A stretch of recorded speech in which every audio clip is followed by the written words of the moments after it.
Okay, ಈ ಕ್ಲಾಸಲ್ಲಿ ನಾವು ಎರಡನೇ ಕರ್ನಾಟಕ ಯುದ್ಧದ ಬಗ್ಗೆ ನೋಡ್ತಾ ಬರೋಣ. ಸೊ ಈ ಹಿಂದಿನ ಕ್ಲಾಸಲ್ಲಿ ನಾವು ಒಂದನೇ ಕರ್ನಾಟಕ ಯುದ್ಧ ಹೇಗೆ ಸ್ಟಾರ್ಟ್ ಆಯಿತು, ಅದರ ಕಾರಣ ಮತ್ತು ಪರಿಣಾಮಗಳು ಏನು ಅನ್ನೋದನ್ನು ಕಂಪ್ಲೀಟಾಗಿ ನೋಡ್ತಾ ಬಂದೆವು. ಸೊ ಈ ಕ್ಲಾಸಲ್ಲಿ ಎರಡನೇ ಕರ್ನಾಟಕ ಯುದ್ಧದ ಬಗ್ಗೆ ಮಾತಾಡ್ತಾ ಬರೋಣ.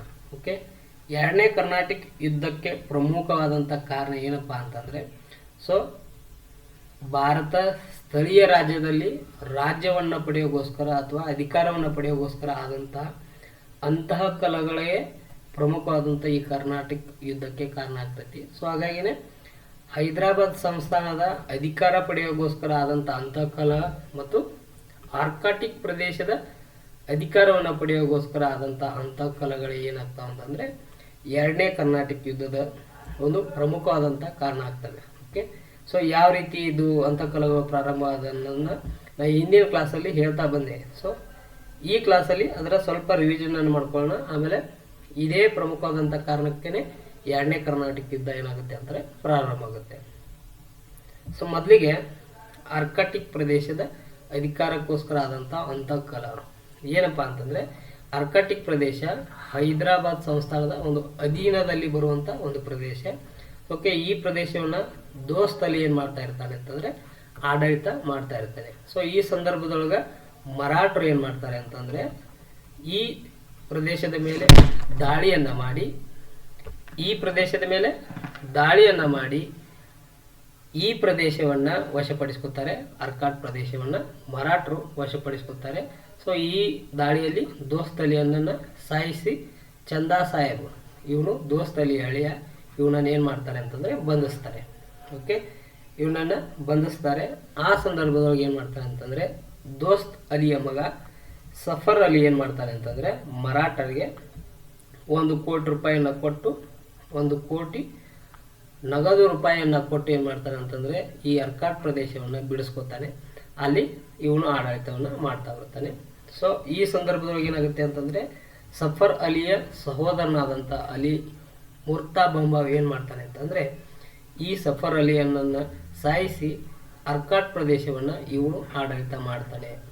ಸೊ ಇವನು ಆಡಳಿತವನ್ನು ಮಾಡ್ತಿರ್ಬೇಕಾದ್ರೆ ಏನಾಗುತ್ತೆ ಅಂತಂದರೆ ಈ ಸಫರ್ ಅಲಿಯ ಅಂದರೆ ಆರ್ಕಾಟ್ ಪ್ರದೇಶದ ಜನರು, ಆಮೇಲೆ ಸಂಸ್ಥಾನದ ಹಿರಿಯ ಅಧಿಕಾರಿಗಳು, ಆಮೇಲೆ ಮಂತ್ರಿಗಳೆಲ್ಲ ಸೇರಿಬಿಟ್ಟು ಏನು ಮಾಡ್ತಾರೆ ಅಂತಂದರೆ ಈ ಅಲಿ ಮುರ್ತಾಬನ ಆಡಳಿತವನ್ನು ಇಷ್ಟಪಡೋದಿಲ್ಲ. ಸೊ ಹಾಗಾಗಿನೇ ಏನು ಮಾಡ್ತಾರೆ ಅಂತಂದರೆ ಎಲ್ಲರೂ ಸೇರಿ ಸಫರ್ ಅಲಿಯ ಮಗ ಇರ್ತಾನೆ, ಒಬ್ಬ ಸಣ್ಣ ಬಾಲಕ ಇರ್ತಾನೆ. ಸೊ ಇನ್ನೂ 10 ವರ್ಷಕ್ಕಿಂತ ಮುಂಚೆನೇ ಸಣ್ಣ ವಯಸ್ಸಿನ ಒಬ್ಬ ಬಾಲಕ ಇರ್ತಾನೆ. ಸೊ ಇವನನ್ನು ಏನು ಮಾಡೋಣ ಅಂತಂದರೆ ಸಿಂಹಾಸನದ ಮೇಲೆ ಕೂಡಿಸಿ ಇವನ ಹೆಸರಿನಲ್ಲಿ ಹೈದರಾಬಾದ್ ಸಂಸ್ಥಾನದ ಸೈನಿಕನಾದಂತಹ ಅನ್ವರುದ್ದೀನ್ ಏನು ಮಾಡ್ತಾನೆ ಅಂತಂದರೆ ಈ ಆರ್ಕಾಟ್ ಪ್ರದೇಶವನ್ನು ಆಡಳಿತ ಮಾಡ್ತಾನೆ. ಓಕೆ, ಇವನಲ್ಲಿ ಏನಾಗುತ್ತೆ ಅಂತಂದರೆ ಆಡಳಿತದ ದುರಾಶೆ ಉಂಟಾಗುತ್ತೆ. ಸೊ ಈ ಏನಪ್ಪ ದುರಾಶೆ ಅಂತಂದರೆ ಈ ಬಾಲಕನನ್ನು ಕೊಂದು ಆರ್ಕಾಟ್ ಪ್ರದೇಶಕ್ಕೆ ನಾನೇ ಒಬ್ಬ ನವಾಬ ಅಂಥೇಳಿ ಗುರುತಿಸ್ಕೊಳ್ಳುವಂಥ ಅವಕಾಶ ನನಗಿದೆ. ಸೊ ಇದನ್ನು ನಾನು ಉಪಯೋಗಿಸ್ಕೋಬೇಕಂಥೇಳಿ ಈ ಬಾಲಕನನ್ನು ಕೊಂದು ಆರ್ಕಾಟ್ ಪ್ರದೇಶದ ನವಾಬ ನಾನೇ ಅಂಥೇಳಿ ಏನು ಮಾಡ್ತಾನೆ ಅಂತಂದರೆ ಘೋಷಣೆಯನ್ನು ಮಾಡಿಕೊಂಡು ಆರ್ಕಾಟ್ ಪ್ರದೇಶವನ್ನು ಆಡಳಿತ ಅನ್ವರುದ್ದೀನ್ ಮಾಡ್ತಾನೆ. ಇದನ್ನು ಬಂಧನದಲ್ಲಿದ್ದಂಥ ಚಂದಾ ಸಾಹೇಬ್ ಏನು ಮಾಡ್ತಾನೆ ಅಂತಂದರೆ ವಿರೋಧ ಮಾಡ್ತಾನೆ. ಸೊ ವಿರೋಧ ಮಾಡ್ತಾನೆ. ಆ ಟೈಮ್ನಲ್ಲಿ ಇವನಿಗೆ ಯಾವುದೇ ರೀತಿಯಾದಂಥ ಸೈನ್ಯ ಬಲ ಇರಲಿಲ್ಲ, ಜನಬೆಂಬಲ ಕೂಡ ಇರಲಿಲ್ಲ. ಯಾಕಂದರೆ ಇವನು ಬಂಧನದಲ್ಲಿರ್ತಾನೆ. ಇವನು ಹೊರಗಡೆ ಬಂದು ಇವನ ಅನ್ವರುದ್ದೀನನ ಆಡಳಿತವನ್ನು ಕಸ್ಕೋಬೇಕು ಅಂತೇಳಿ ಇವನು ಫ್ರೆಂಚರ ಸಹಾಯವನ್ನು ಕೇಳ್ತಾನೆ. ಓಕೆ, ಈ ರೀತಿ ಆರ್ಕಾಟ್ ಪ್ರದೇಶದ ಆಡಳಿತ ವ್ಯವಸ್ಥೆಯಲ್ಲಿ ಆದಂಥ ಒಂದು ಅಂತಃಕಲ. ಸೊ ಇನ್ನು ಹೈದರಾಬಾದ್ ಸಂಸ್ಥಾನದ ಆಡಳಿತವನ್ನು ತೆಗೆದುಕೊಳ್ಳೋಗೋಸ್ಕರ ಆದಂಥ ಅಂತಃಕಲ ಏನಪ್ಪ ಅಂತಂದರೆ ಹೈದರಾಬಾದ್ ಸಂಸ್ಥಾನವನ್ನು ಆಶಫ್ ಜಾ ಅಥವಾ ಆಶಫ್ ಅಲಿ ಎಂಬವನು ಏನು ಮಾಡ್ತಾ ಇರ್ತಾನೆ ಅಂತಂದರೆ ಆಡಳಿತ ಮಾಡ್ತಾ ಇರ್ತಾನೆ. ಸೊ ಇವನ ಮರಣಾನಂತರ ಆಶಫ್ ಜಾನ ಮಗ ಯಾರಾಗಿರ್ತಾನೆ ಅಂತಂದರೆ ನಾಸಿರ್ ಜಂಗ್ ಆಗಿರ್ತಾನೆ. ಆಮೇಲೆ ಮುಜಾಫರ್ ಜಂಗ್ ಅನ್ನೋನು ಈ ಅಶಫ್ ಅಲಿಯ ಮೊಮ್ಮಗನಾಗಿರ್ತಾನೆ. ಓಕೆ, ಈ ಅಶಫ್ ಅಲಿಗೆ ಫಸ್ಟು ಒಂದು ಮಗಳಾಗಿರುತ್ತೆ. ಒಟ್ಟು 3 ಮಕ್ಕಳು ಇವರಿಗೆ. ಮೊದಲನೇದು ಹೆಣ್ಣು ಜಿಲೇಬಿಯನ್ನು ಕೊಟ್ಟಿರ್ತಾನೆ, ಎಲ್ಲರಿಗೆ ಜಿಲೇಬಿ ಹಂಚಿರೋಂಥ ಒಂದು ಹೆಣ್ಮಗಳನ್ನು ಹಡ್ದಿರ್ತಾನೆ. 2ನೇದು ಗಂಡು, ಆಮೇಲೆ 3ನೇದು ಏನಾಗಿರುತ್ತೆ ಅಂತಂದರೆ ಗಂಡು. ಸೊ 2ನೇ ಮಗನೇ ನಾಸಿರ್ ಜಂಗ್ ಆಗಿರ್ತಾನೆ. ಓಕೆ, ಇಲ್ಲಿ ಏನು ಅಂತಃಕಲ ಉಂಟಾಗುತ್ತೆ ಅಂತಂದರೆ ಅಶಫ್ ಅಲಿಯ ಮರಣಾನಂತರ ಅವನ ಮಕ್ಕಳಲ್ಲಿ ಹಿರಿಯ ಮಗಳಾಗಿರ್ತಾಳಲ್ಲ, ಸೊ ಇವಳು ಏನು ಮಾಡಬೇಕಾಗುತ್ತೆ, ಈ ಹೈದರಾಬಾದ್ ಸಂಸ್ಥಾನವನ್ನು ಆಡಳಿತ ಮಾಡ್ತಾಳೆ.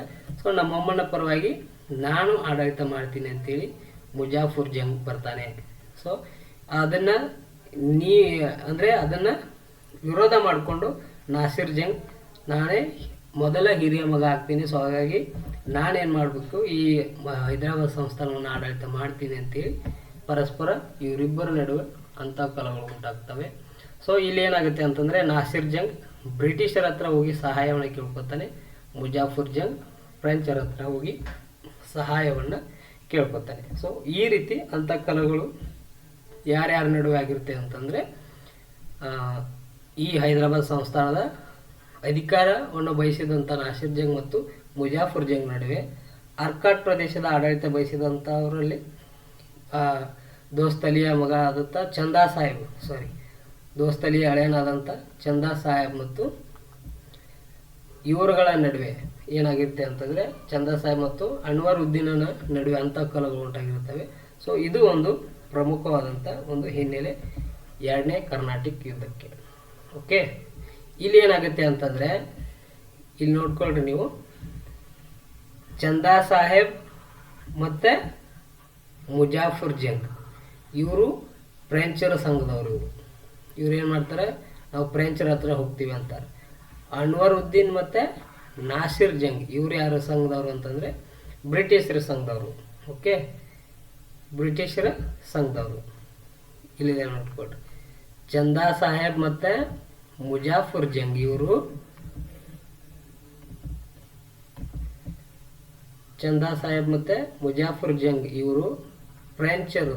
ಫ್ರೆಂಚರ ಒಂದು ಸಹಾಯವನ್ನು ಪಡೆದವರು. ಅನ್ವರ್ ಉದ್ದೀನ್ ಮತ್ತು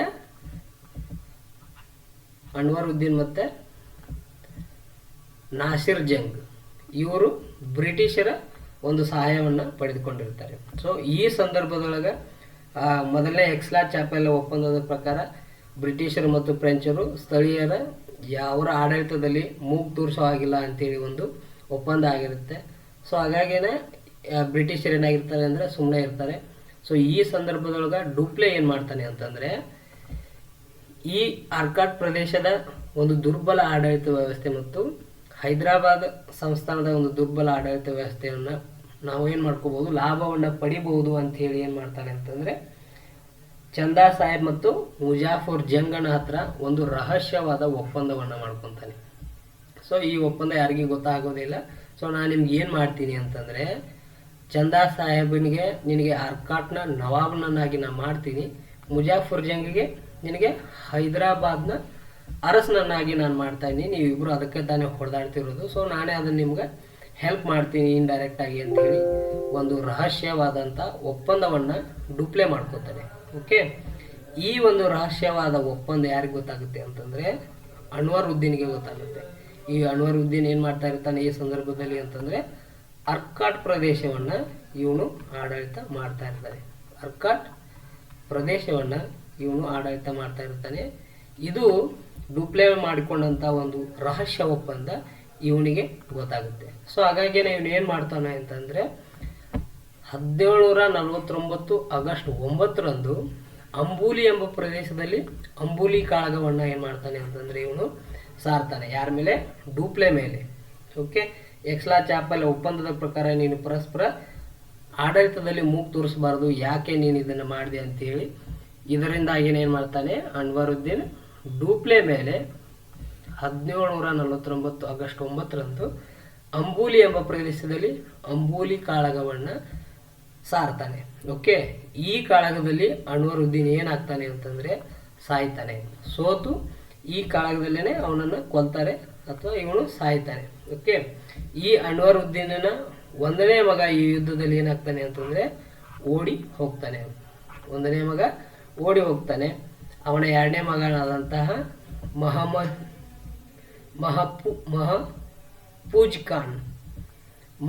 ಮಹಪೂಜ್ ಖಾನ್ ಎಂಬವನು ಏನು ಮಾಡ್ತಾನೆ ಅಂತಂದರೆ ಇವನನ್ನು ಫ್ರೆಂಚರು ಏನು ಮಾಡ್ತಾರೆ ಅಂತಂದರೆ ಬಂಧನದಲ್ಲಿರ್ತಾರೆ. ಇವನನ್ನು ಮಹಫೂಜ್ ಖಾನನನ್ನು ಬಂಧನದಲ್ಲಿ ಇಡ್ತಾರೆ. ಓಕೆ, ಆವಾಗ ಡೂಪ್ಲೆ ಏನು ಮಾಡಿರ್ತಾನೆ ಅಂತಂದರೆ ಮಾತು ಕೊಟ್ಟಿರ್ತಾನಲ್ಲ ರಹಸ್ಯದ ಒಂದು ಒಪ್ಪಂದದ ಪ್ರಕಾರ. ಸೊ ಆ ಒಪ್ಪಂದದ ಪ್ರಕಾರ ಏನು ಮಾಡ್ತಾನೆ ಅಂತಂದರೆ ಚಂದಾ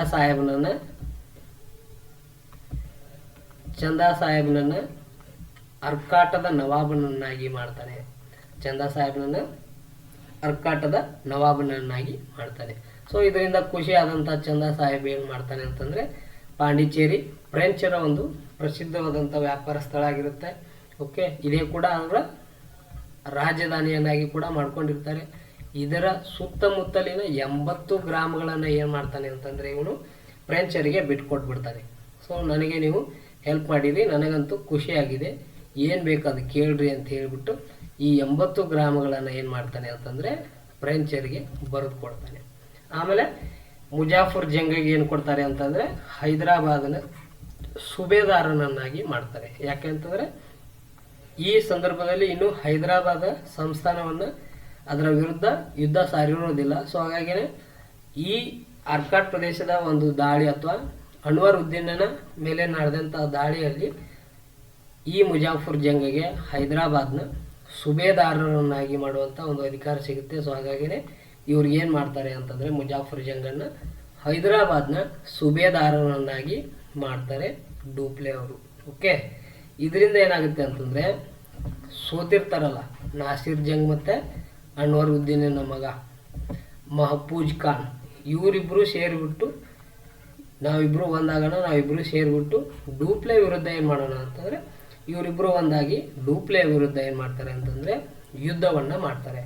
ಓಕೆ, ಸೊ ಇವರಿಬ್ಬರ ಒಂದು ಒಕ್ಕಟ್ಟು ಏನಾಗುತ್ತೆ ಅಂತಂದರೆ ಡೂಪ್ಲೆಗೆ ಏನಾಗುತ್ತೆ ಸ್ವಲ್ಪ ಅಧಿಕಾರವನ್ನು ನಡೆಸೋಕ್ಕೆ ಹೆದರಿಕೆ ಆಗುವಂಥ ಪರಿಸ್ಥಿತಿಯನ್ನು ಪರಸ್ಪರ ಇವರಿಬ್ಬರು ಸೃಷ್ಟಿ ಮಾಡ್ತಾರೆ. ಯಾವ ರೀತಿ ಅಂತಂದರೆ ನಾಸಿರ್ ಜಂಗ್ ಏನು ಮಾಡ್ತಾನೆ ಅಂತಂದರೆ ಬ್ರಿಟಿಷರ ಒಂದು ಸಹಾಯವನ್ನು ಕೇಳ್ತಾನೆ.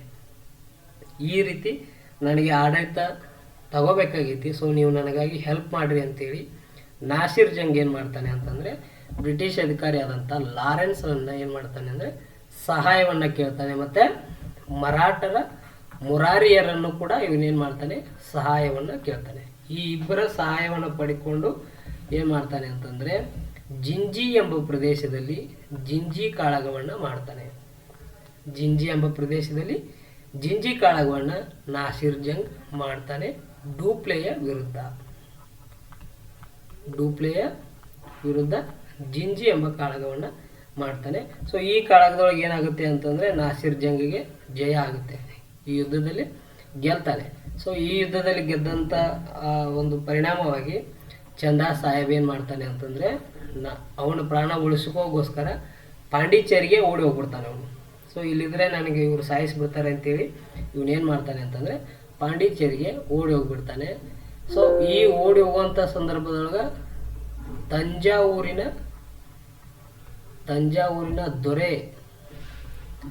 ತಂಜಾವೂರಿನ ದೊರೆ ಏನು ಮಾಡ್ತಾನೆ ಅಂತಂದರೆ ಈ ಚಂದಾ ಸಾಹೇಬನನ್ನು ಕೊಲ್ತಾನೆ.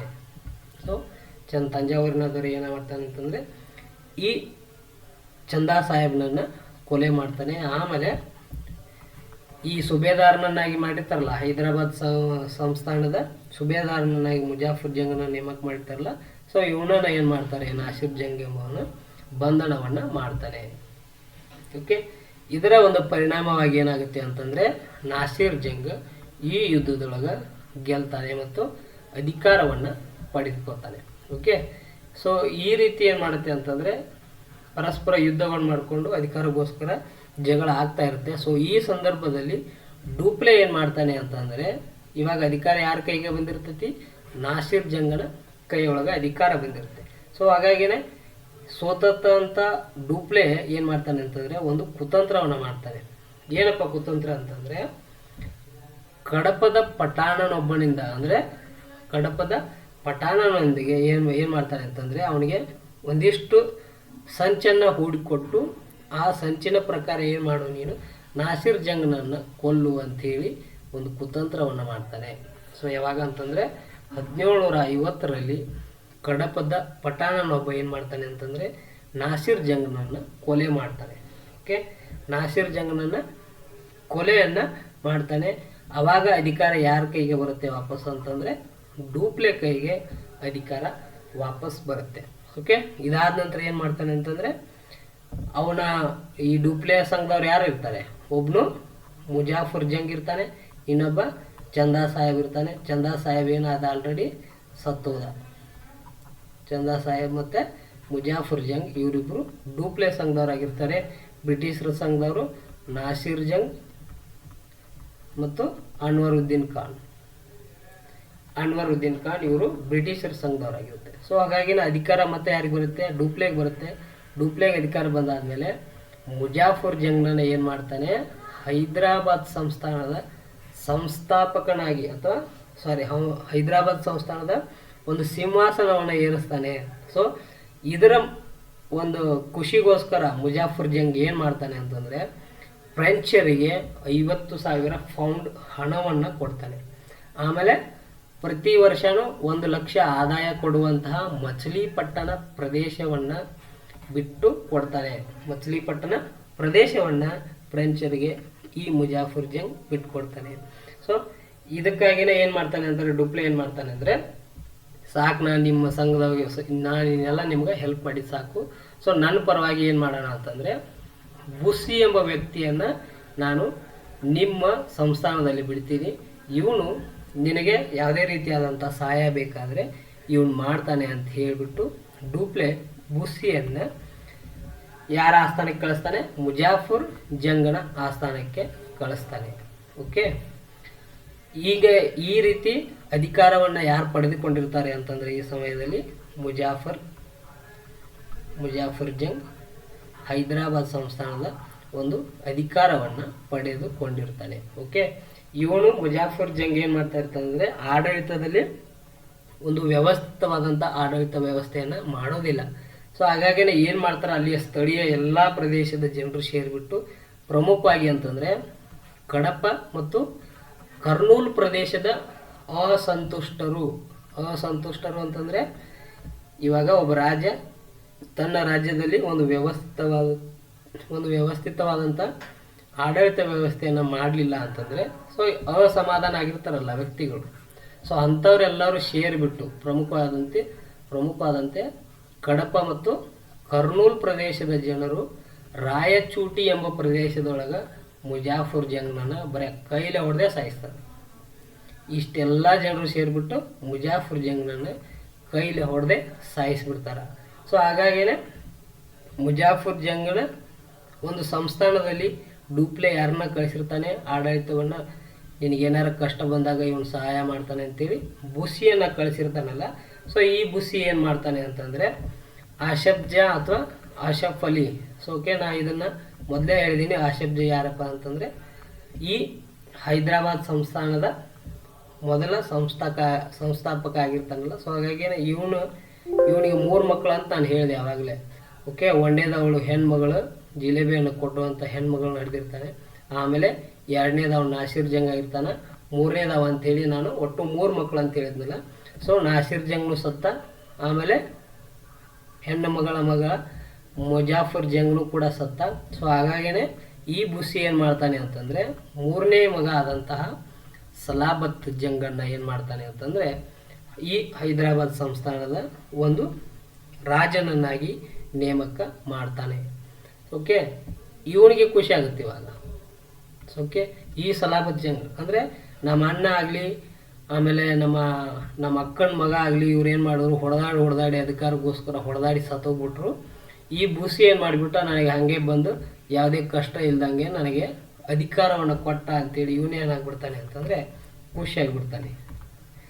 ಈ ಖುಷಿಗೋಸ್ಕರ ಇವನೇನು ಮಾಡ್ತಾನೆ ಅಂತಂದರೆ ರಾಜಮಂಡ್ರಿ, ಮುಸ್ತಾಫ್ ನಗರ, ಎಲ್ಲೋರ ಮತ್ತು ಚಿಕ್ಕಿಕೋಲಾ ಈ ಪ್ರಮುಖವಾದಂತಹ ಪ್ರದೇಶ ಆ ಸಂಸ್ಥಾನದ ಉತ್ತರದ ಒಂದು ಸರ್ಕಾರ ಏನಿರ್ತಾವಲ್ಲ ಆ ಉತ್ತರದ ಎಲ್ಲ ಸರ್ಕಾರವನ್ನು ಫ್ರೆಂಚರಿಗೆ ಏನು ಮಾಡ್ತಾನೆ ಅಂತಂದರೆ ಬಿಟ್ಕೊಟ್ಬಿಡ್ತಾನೆ. ಸೊ ಇದರ ಎಲ್ಲ ಆಡಳಿತ ವ್ಯವಸ್ಥೆಯನ್ನು ನೀವೇ ನೋಡ್ಕೊಂಡ್ಬಿಡ್ರಿ ಅಂತ ಹೇಳಿ ಫ್ರೆಂಚರಿಗೆ ಬರೆದು ಕೊಟ್ಬಿಡ್ತಾನೆ. ಓಕೆ, ಈ ರೀತಿ ಏನಾಗುತ್ತೆ ಅಂತಂದರೆ ಡೂಪ್ಲೆ ಒಂದು ಅಧಿಕಾರವನ್ನು ಪಡೆಯೋಗೋಸ್ಕರ ಒಂದು ವ್ಯವಸ್ಥಿತವಾದಂಥ ಪ್ಲ್ಯಾನ್ ಮಾಡ್ಕೊಂಡ್ಬಿಟ್ಟು ಇಡೀ ದೇಶದಲ್ಲೇ ಅಂದರೆ ದಕ್ಷಿಣ ಭಾರತದಲ್ಲೇ ಇವನ ಹೆಸರು ತುಂಬ ಪ್ರಸಿದ್ಧಿ ಆಗುವ ಥರ ಮಾಡ್ಕೊಂಡ್ಬಿಡ್ತಾನೆ. ಓಕೆ, ಇದರಿಂದ ಏನಾಗುತ್ತೆ ಅಂತಂದರೆ ಬ್ರಿಟಿಷರಿಗೆ ಹೊಟ್ಟೆ ಉರಿದು ಬಿಡ್ತೈತಿ. ಓಕೆ, ಅಂದರೆ ನಮ್ಕಿನ್ನ ಲೇಟ್ ಮಾಡಿ ಬಂದವರು ಈ ಪ್ರದೇಶಕ್ಕೆ ನಮ್ಕಿನ್ನ ಚೆನ್ನಾಗಿ ಹೆಸರು ಮಾಡ್ಕೊಂಡ್ಬಿಟ್ರಲ್ಲ ಅಂಥೇಳಿ ಬ್ರಿಟಿಷರಿಗೆ ಏನಾಗುತ್ತೆ ಅಂತಂದರೆ ಹೊಟ್ಟೆ ಉರಿದು ಹೋಗ್ಬಿಡ್ತೈತಿ. ಸೊ ಹಾಗಾಗಿನೇ ಏನು ಮಾಡ್ತಾರೆ ಅಂತಂದರೆ 1750 ಅನ್ನುವಷ್ಟಾಗನೇ ಇವನು ಫುಲ್ ಪ್ರಸಿದ್ಧಿ ಆಗಿರ್ತಾನೆ. ಅಂದರೆ ಇವನು ತುಂಬ ಪ್ರಸಿದ್ಧಿ ಆಗಿರ್ತಾನೆ. ಅಂದರೆ ಇವಾಗ ಹೆಂಗೆ ರಾಕಿ ಬಾಯ್ ಆಗಿದಾರಲ್ಲ, ಸೊ ಈ ರೀತಿ ಏನಾಗಿರ್ತಾನೆ ಅಂತಂದರೆ ಇವನು ತುಂಬ ಪ್ರಸಿದ್ಧಿ ಆಗಿರ್ತಾನೆ. ಸೊ ಹಾಗಾಗಿನೇ ಈ ಬ್ರಿಟಿಷರಿಗೆ ಹೊಟ್ಟೆ ಉರಿಯುತ್ತೆ. ಸೊ ಈ 1750 ಸಂದರ್ಭದೊಳಗೆ ಈ ಬ್ರಿಟಿಷರು ಏನು ಮಾಡ್ತಾರೆ ಅಂತಂದರೆ, ಆ ಸಮಯದಲ್ಲಿ ಮದ್ರಾಸ್ನ ಗವರ್ನರ್ ಸ್ಟ್ಯಾಂಡರ್ಡ್ಸ್ ಇರ್ತಾನಲ್ಲ, ಈ ಸ್ಟ್ಯಾಂಡರ್ಡ್ಸ್ ಏನು ಮಾಡ್ತಾರೆ ಅಂತಂದರೆ ಈ ಡೂಪ್ಲೆಯನ್ನು ಹೆಂಗಾದ್ರೆ ಮಾಡಿ ಸಾಯಿಸಬೇಕು, ಇಲ್ಲ ಅಂದರೆ ಇವನ ಆಡಳಿತ ವ್ಯವಸ್ಥೆಯನ್ನು ಹಾಳು ಮಾಡಬೇಕು, ಎರಡರಲ್ಲಿ ಒಂದು ಮಾಡಬೇಕು ಅಂಥೇಳಿ ಬ್ರಿಟಿಷ್ ಕಂಪನಿಯ ಸೇನಾನಿ ಆದಂಥ ರಾಬರ್ಟ್ ಕ್ಲೈವ್ ಏನು ಮಾಡ್ತಾನೆ ಅಂದರೆ ಒಪ್ಪಿಸ್ತಾನೆ. ಅವನು ಸಾಯಿಸು ಒಂದು, ಇಲ್ಲಾಂದರೆ ಅವನ ಆಡಳಿತವನ್ನು ಹಾಳು ಮಾಡು, ಒಟ್ಟು ಅವನ ಹೆಸರು ಹಾಳು ಮಾಡು. ಸೊ ಈ ಒಂದು ಮಾತನ್ನು ಯಾರಿಗೆ ಒಪ್ಪಿಸ್ತಾನೆ ಸ್ಟ್ಯಾಂಡರ್ಡ್ಸ್ ಅಂತಂದರೆ ರಾಬರ್ಟ್ ಕ್ಲೈವ್ಗೆ ಒಪ್ಪಿಸ್ತಾನೆ. ಸೊ ಹಾಗಾಗಿನೇ ರಾಬರ್ಟ್ ಕ್ಲೈವ್ ಏನು ಮಾಡ್ತಾನೆ, ನೆಕ್ಸ್ಟ್ ಪಟ್ ಎಲ್ಲರನ್ನೂ ಸೈನಿಕರನ್ನ ರೆಡಿ ಮಾಡ್ಕೊಂಡ್ಬಿಟ್ಟು 1751ರಲ್ಲಿ ರಾಬರ್ಟ್ ಕ್ಲೈವ್ 500 ಸೈನಿಕರೊಂದಿಗೆ ಆರ್ಕಾಟ್ ಮೇಲೆ ಏನು ಮಾಡ್ತಾನೆ ಅಂತಂದರೆ ದಾಳಿಯನ್ನು ಮಾಡ್ತಾನೆ. ಆರ್ಕಾಟ್ ಮೇಲೆ ದಾಳಿಯನ್ನು ಮಾಡಿಬಿಟ್ಟು ಈ ಪ್ರದೇಶವನ್ನು ಏನು ಮಾಡ್ತಾನೆ ಅಂದರೆ ವಶಪಡಿಸ್ಕೊಂಡ್ಬಿಡ್ತಾನೆ. ಈ ಪ್ರದೇಶವನ್ನು ವಶಪಡಿಸ್ಕೊತಾನೆ. ಆವಾಗ ಆರ್ಕಾಟ್ ಪ್ರದೇಶವನ್ನು ಚಂದಾ ಸಾಹೇಬ್ರನ ಮಗನಾದಂತಹ ರಾಜಾ ಸಾಹೇಬ್ ಏನು ಮಾಡ್ತಾನೆ ಅಂತಂದರೆ ಆಡಳಿತ ಮಾಡ್ತಾ ಇರ್ತಾನೆ. ಓಕೆ, ಈ ರಾಬರ್ಟ್ ಕ್ಲೈವ್ ದಾಳಿ ಮಾಡಿದಾದ್ಮೇಲೆ ಇವನು ತಂಜಾವೂರಿಗೆ ಓಡೋಗ್ಬಿಡ್ತಾನೆ ಜೀವವನ್ನು ಉಳಿಸ್ಕೋಕೊಳ್ಳೋ ಸಲುವಾಗಿ. ಓಕೆ, ಆದ್ರಿಂದ ಏನಾಗುತ್ತೆ ಅಂತಂದರೆ ಇದು ಆರ್ಕಾಟ್ ಪ್ರದೇಶ ಯಾರ ವಶ ಆಗುತ್ತೆ, ಇವಾಗ ಬ್ರಿಟಿಷರ ವಶವಾಗಿರುತ್ತೆ, ಬ್ರಿಟಿಷರ ವಶ ಆಗುತ್ತೆ. ಓಕೆ, ನಾನು ಆವಾಗಲೇ ಹೇಳಿದೆ ಬ್ರಿಟಿಷರ ಸಂಘದವ್ರು ಯಾರ್ಯಾರು ಅಂತೇಳಿ, ಒಬ್ಬನು ನಾಸಿರ್ ಜಂಗ್, ಇನ್ನೊಬ್ಬ ಅನ್ವರುದ್ದೀನ್. ನಾಸಿರ್ ಜಂಗ್ ಮತ್ತು ಅನ್ವರುದ್ದೀನ್ ಇವರು ಬ್ರಿಟಿಷರ ಸಂಘದವ್ರು ಆಗ್ತಾರಲ್ಲ. ಅನ್ವರುದ್ದೀನ್ ಆರ್ಕಾಟ್ನ ಒಂದು ಅಧಿಕಾರಕ್ಕೋಸ್ಕರ ಹೊಡೆದಾಡ್ತಾ ಇರ್ತಾನೆ. ನಾಸಿರ್ ಜಂಗ್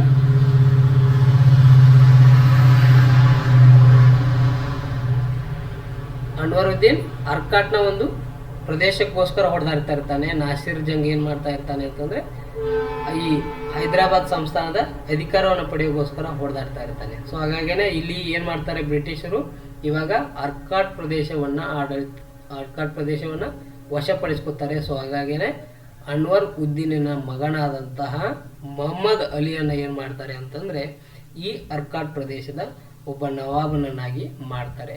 ಓಕೆ, ಇದರಿಂದ ಏನಾಗುತ್ತೆ ಅಂತಂದರೆ ಡೂಪ್ಲೆಗೆ ಅಸಹ್ಯ ಆಗುತ್ತೆ, ನನ್ನೇ ಸೋಲಿಸ್ಬಿಟ್ರಲ್ಲ ಇವರು ಅಂಥೇಳಿ. ಡೂಪ್ಲೆಗೆ ಅವನ ಹೆಸರು ಏನಾಗಿತ್ತಲ್ಲ, ಎಷ್ಟು ಹವಾ ಇತ್ತಲ್ಲ, ಅವನ ಹವಾ ಎಲ್ಲ ಈ ಒಂದು ಯುದ್ಧದೊಳಗೆ ಏನಾಗುತ್ತೆ ಅಂದರೆ ಇಳ್ದೋಗ್ಬಿಡ್ತೈತಿ. ಸೊ ಹಾಗಾಗಿನೇ ಇವನು ಏನು ಮಾಡ್ತಾನೆ ಡೂಪ್ಲೆ ಅಂತಂದರೆ ಪಟ್ ರೆಡಿಯಾಗಿ ಇವನು ಯುದ್ಧ ಮಾಡೋಣ ವಾಪಸ್ ಅನ್ನುವಷ್ಟ್ರಾಗ ಒಂದು ಫೋನ್ ಬರುತ್ತೆ ಅವನಿಗೆ. ಎಲ್ಲಿಂದ ಅಂತಂದರೆ ಫ್ರೆಂಚ್ ಸರ್ಕಾರದಿಂದ, ಫ್ರೆಂಚರ ಒಂದು ಸರ್ಕಾರದಿಂದ ಯಾರಿಗೆ ಫೋನ್ ಬರ್ತೈತಿ, ಡೂಪ್ಲೆಗೆ ಫೋನ್ ಬರ್ತೈತಿ. ನೀನು ಏನು ನಡೆಸಿದಿ ಕಾಕ, ಬರೀ ಯುದ್ಧ ಅಂತೇಳಿ ಇರೋ ಬರೋ ದುಡ್ಡೆಲ್ಲ ಸರ್ಕಾರದಿಂದ ತಗೊಳತ್ತಿ, ನೀನು ಒಂದು ಕೆಲಸ ಮಾಡ, ಅಲ್ಲಿಂದನೇ ವಾಪಸ್ ಬಸ್ ಹತ್ತಿ ವಾಪಸ್ ಬಂದ್ಬಿಡು ನೀನು ಮನೆಗೆ ಅಂಥೇಳಿ ಫ್ರೆಂಚ್ ಸರ್ಕಾರ ಏನು ಮಾಡುತ್ತೆ ಅಂತಂದರೆ ಡೂಪ್ಲೆಯನ್ನು ವಾಪಸ್ ಕರೆಸ್ಕೋತಾರೆ. ಅಂದರೆ ಪ್ರಮುಖವಾದ ಕಾರಣ ಯುದ್ಧ ಮಾಡೋಕ್ಕೆ ಅಧಿಕವಾದಂಥ ವೆಚ್ಚ ಆಗಿರ್ತೈತಿ. ಆಮೇಲೆ ತುಂಬ ಬೆಲೆ ಬಾಳವಾದಂಥ ಯುದ್ಧ ವಸ್ತುಗಳನ್ನು ಇವನು ಕೇಳ್ತಾ ಇರ್ತಾರೆ. ಸೊ ಹಾಗಾಗಿನೇ ಏನು ಮಾಡ್ತಾರೆ ಫ್ರೆಂಚ್ ಅವರು ಈ ಡೂಪ್ಲೆಗೆ ಫೋನ್ ಮಾಡಿಬಿಟ್ಟು ನೀ ಬಾ ವಾಪಸ್ ಮನೆಗೆ ಅಂಥೇಳಿ ಕರೆಸ್ಕೊಂಡ್ಬಿಡ್ತಾರೆ. ಓಕೆ, ಈಗ ಡೂಪ್ಲೆ ಒಂದು ಸ್ಥಾನಕ್ಕೆ ಫ್ರೆಂಚ್ ಸರ್ಕಾರ ಯಾರನ್ನು ಕಳಿಸ್ತೈತಿ ಅಂತಂದರೆ ಗೋಡೆ ಹೋ ಎಂಬ ವ್ಯಕ್ತಿಯನ್ನು ಏನು ಮಾಡ್ತಾರೆ ಅಂತಂದರೆ ಡೂಪ್ಲೆ ಒಂದು ಸ್ಥಾನಕ್ಕೆ ಕಳಿಸ್ತಾನೆ. ಸೊ ಇದರಿಂದ ಫ್ರೆಂಚ್ ಸರ್ಕಾರಕ್ಕೆ ಏನು ಅಧಿಕ ವೆಚ್ಚ ಆಗೋದ್ರಿಂದ ಲಾಸ್ ಆಗ್ತಾ ಇರ್ತೈತಿಲ್ಲ, ಇವನಿಗೆ ಫ್ರೆಂಚ್ ಸರ್ಕಾರದವರು ಆಲ್ರೆಡಿ ಹೇಳಿ ಕಳಿಸಿರ್ತಾರೆ, ನೀನು ಹೋಗು ಬ್ರಿಟಿಷರ ನಡುವೆ ಏನು ಮಾಡ್ಕೊಂಡ್ಬಿಡು, ಮಾತುಕತೆ ಮಾಡ್ಕೊಂಡು ಒಂದು ಒಪ್ಪಂದ ಮಾಡ್ಕೊಂಡ್ಬಿಡು, ಸೊ ಇದು ಖರ್ಚೆಲ್ಲ ನಿಂತು ಬಿಡ್ತೈತಿ, ಸಮಾಧಾನಲೆ ಇದ್ದು ಬಿಡ್ಬೋದು ಎಲ್ಲರೂ ಅಂತ ಹೇಳಿ ಈ ಗೋಡೆಯೋಗ ಹೇಳಿ ಕಳಿಸಿರ್ತಾರೆ. ಸೊ ಅದ್ರ ಪ್ರಕಾರ ಈ ಗೋಡೆಯೋಗ ಬಂದು ಏನು ಮಾಡ್ತಾನೆ ಅಂದರೆ 1754 ಪಾಂಡಿಚೇರಿ ಒಪ್ಪಂದವನ್ನು ಮಾಡ್ಕೋತಾನೆ. ಓಕೆ, ಈ ಒಪ್ಪಂದದ ಪ್ರಕಾರನೇ ಎರಡನೇ ಕರ್ನಾಟಕ ಯುದ್ಧ ಏನಾಗುತ್ತೆ ಅಂತಂದರೆ ನಿಂತು ಹೋಗುತ್ತೆ. ಎರಡನೇ ಕರ್ನಾಟಕ ಯುದ್ಧ ನಿಂತು ಹೋಗಲು ಆದಂಥ ಪ್ರಮುಖವಾದಂಥ ಒಪ್ಪಂದ ಯಾವುದಪ್ಪ ಅಂತಂದರೆ ಅದೇ ಪಾಂಡಿಚೇರಿ ಒಪ್ಪಂದ. ಓಕೆ, ಈ ರೀತಿ ಎರಡನೇ ಕರ್ನಾಟಕ ಯುದ್ಧ ಏನಾಗುತ್ತೆ ಅಂತಂದರೆ ನಡೆಯುತ್ತೆ. ಎಲ್ಲಿಂದ ಅಂತಂದರೆ 1749ರಿಂದ 1754 ಏನಾಗುತ್ತೆ ಅಂತಂದರೆ ಎರಡನೇ ಕರ್ನಾಟಕ ಯುದ್ಧ ಆಗುತ್ತೆ. ಇನ್ನು ಎರಡನೇ ಕರ್ನಾಟಕ ಯುದ್ಧದ ಪರಿಣಾಮಗಳು ಯಾವ್ಯಾವು ಅಂತಂದರೆ, ಅಥವಾ ಪಾಂಡಿಚೇರಿ ಒಪ್ಪಂದದ ಪ್ರಮುಖ ಅಂಶಗಳು ಯಾವಪ್ಪ ಅಂತಂದರೆ, ಏನು ಒಪ್ಪಂದ ಆಗಿರುತ್ತೆ ಅಂತಂದರೆ ಎರಡು ಪಕ್ಷಗಳು ಅಂತಂದರೆ ಬ್ರಿಟಿಷರು ಮತ್ತು ಫ್ರೆಂಚರು ಇವ್ರು ಏನು ಮಾಡಬೇಕು ಅಂತಂದರೆ ದೇಶೀಯ ರಾಜರ ಒಂದು ವ್ಯವಹಾರದೊಳಗೆ ಭಾಗವಹಿಸೋದಿಲ್ಲ.